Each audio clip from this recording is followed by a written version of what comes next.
Rex, I have to ask you because you might be completely nonplussed. I don't even know what nonplussed means. Does that have not enough S's in it too? I don't know. No, that's spelled properly. It's just weird. Alice in Borderland. Do you have any idea what that is? Ha ha.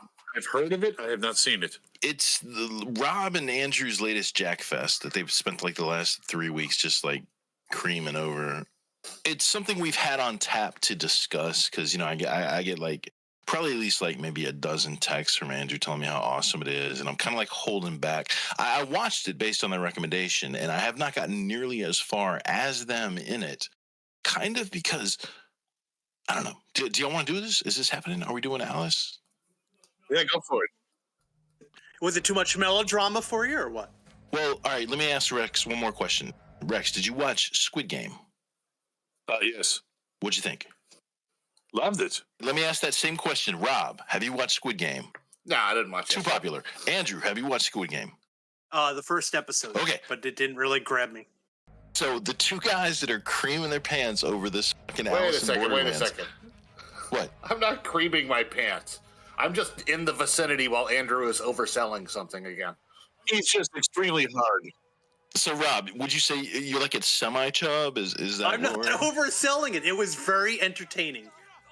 Here's what I get is you have a very finite amount of time, what with working so much, and you choose to spend that time watching episode after episode of this show. And my point is, why would you watch this if you haven't watched Squid Game? Squid Game is infinitely better. I might have to watch Squid Game just to compare and contrast. I mean, I'll watch it with you. I'll especially if we're watching together, we'll have more fun watching it. Sure. Well, could you make it sound more gay? Jesus Yeah, Christ. I know. Watching together, holding hands. Jesus Christ, can we fruit up the room a little bit worse? I think Andrew's a cheap date. All you got to do is get him like a large popcorn and cut a little hole in the bottom. Oh, God.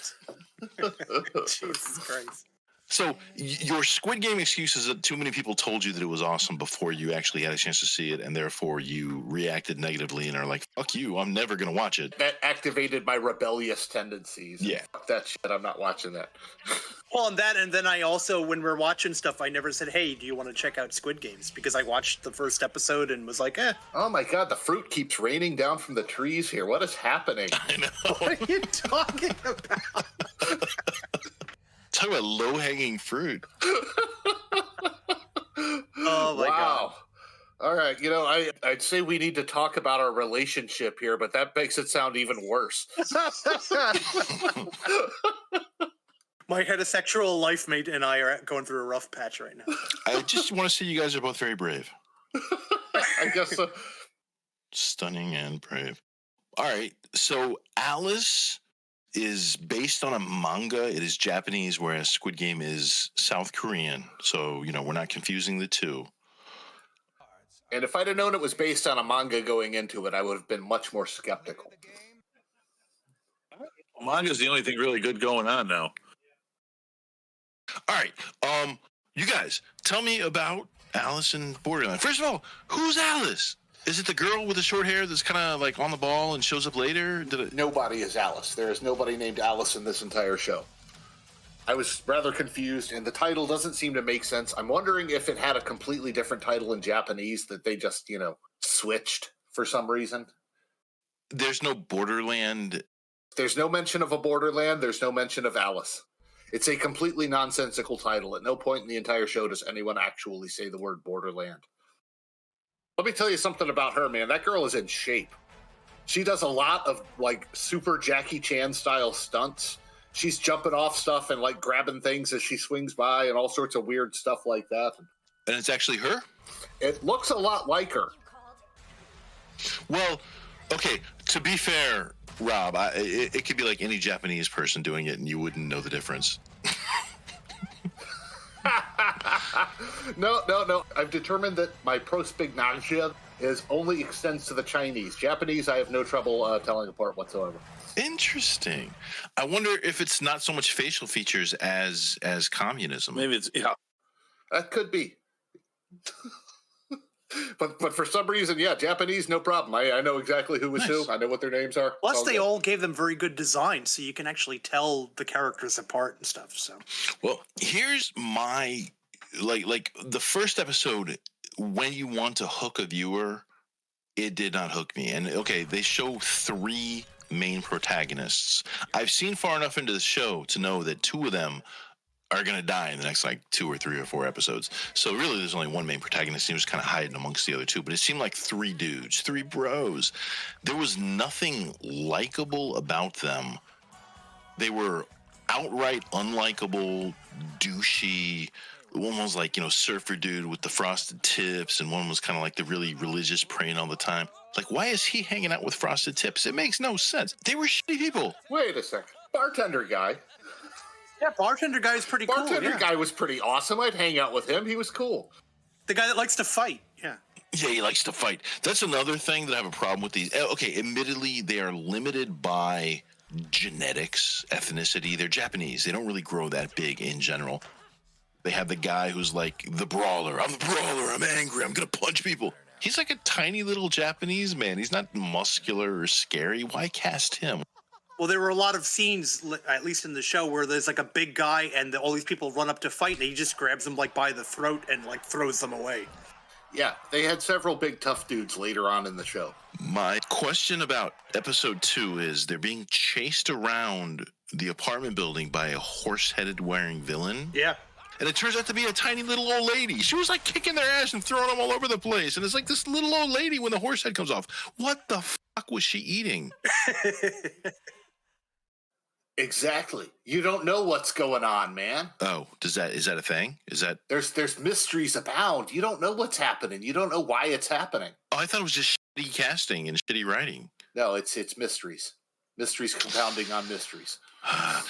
So, I mean, you guys, like, convince me and Rex. He's never seen it. He might want to be into it. And I kind of need, like, a little bit more. For me, with the melodrama, right when I'm about to, like, start rolling my eyes, then, like, the action kicks in again, and it's some of the best action I've seen. Like, did you watch Black Summer?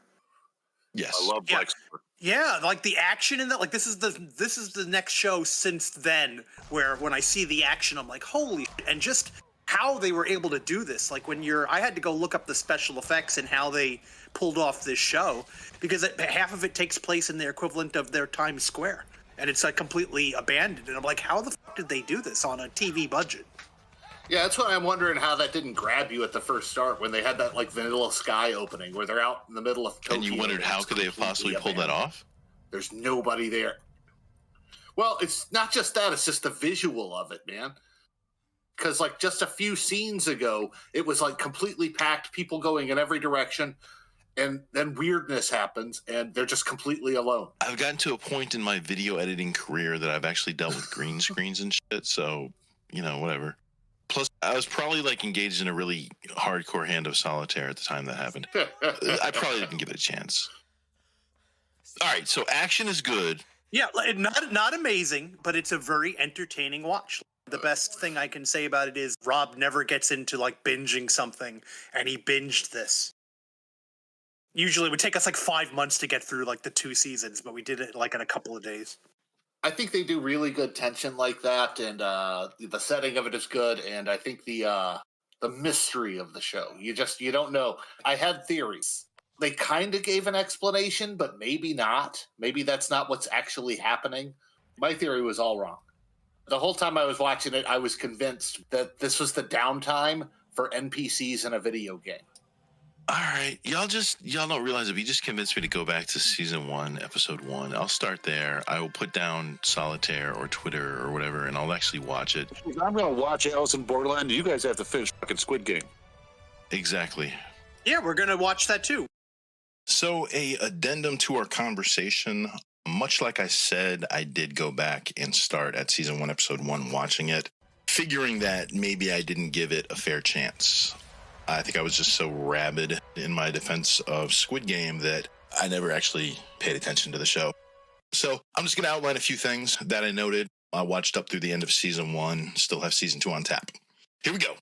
First thing of note, a slutty, crazy hot girl shows some side boob. During the game of tag, Horsehead guy with a MAC-10 exhibits some amazing fire control. That gun is rapid firing. You can empty a magazine in less than 2 seconds. It fires so damn quick and only holds somewhere between maybe 30 and 32 in the magazine. And homeboys ripping short little bursts. You do not see this in Hollywood movies. They just shoot endlessly like a fire hose. Episode 3, they're playing the wolf and sheep game. A real confusing conceptual failure in that the sheep are chasing the wolf. I mean, it seems like they could have designed that a little better. I'm trying to figure out the rules of the game, and already they're just heading in the wrong direction. Episode 5. Everything from this point on involves the beach gang. You know, in anime episodes, how they have that fan servicey beach episode? The entire latter half of the first season is a freaking beach episode. Hot Asian women running around in bikinis the whole time. All of them wear bikinis the whole time. If Rob and Andrew would have just told me that the entire back end of the season was a bunch of hot Asian back ends, I would have been in. Why didn't they just say that? I fell really, really hard for dreadlocks, cute as balls, wears a bikini the whole time. And then at the end, when she wants to, put a little bit more clothing on for like the adventure they're about to start off on, she throws on a pair of jeans, but keeps the bikini top.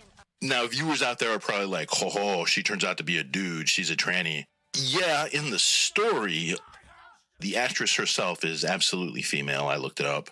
And the actress they used to play young pre-transition Queenie, obviously a different actor. So that doesn't daunt my my love for her at all. She's good. And she made it out of the first season. She's like a major character. She got in a kung fu fight with a guy while wearing her bikini. She always wore her bikini.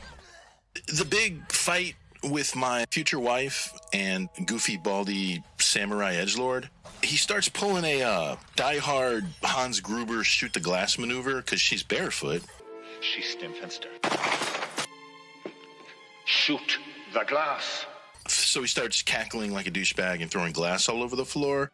That seems to be a really good idea, except dude's wearing sandals. Whenever you're wearing sandals, every little pebble and rock you come upon ends up between the sandal and your foot, guaranteed. So he'd be getting just as much glass in his foot as... But then again, he was crazy. He's a crazy man. The male protagonist of the 3 friends that began the season, 2 of them die off, so one's left alive. His name is Ari Sue. That sounds, number one, really, really feminine to the American ear. And it also just makes me think of Mary Sue, like he's a Mary Sue. He's not. He obviously has a lot of flaws, and he started out like a complete D-bag and only kind of gets better over time. Definitely not a Mary Sue, but just every time I hear him say Ari Sue, I just think, Mary Sue. The big, scary ex-commando tough guy, his name is Aguni. Aguni. Again, to the American ear, it sounds like every time I think of it, I think of Chunk doing the truffle shuffle. Repeatedly they say the name Aguni, and every time I hear Aguni, I think of the Goonies. So I'm going to start on season 2. I don't know if I'll record anything about it, but I just wanted to go back and say kind of almost an apology to both Rob and Andrew. I know they're watching Squid Game. I hope they're enjoying it. I hope they enjoy it as much as I do. But yeah, I think actually paying attention to Alice in Borderland definitely helps. It helps your viewer enjoyment. And I'm a little bit hooked. I kind of want to see what's going on with season 2, and I'm in. How does it rate as far as Squid Game? I still like Squid Game better, but I could definitely understand and see why some people preferred Alice in Borderland. Thanks for listening.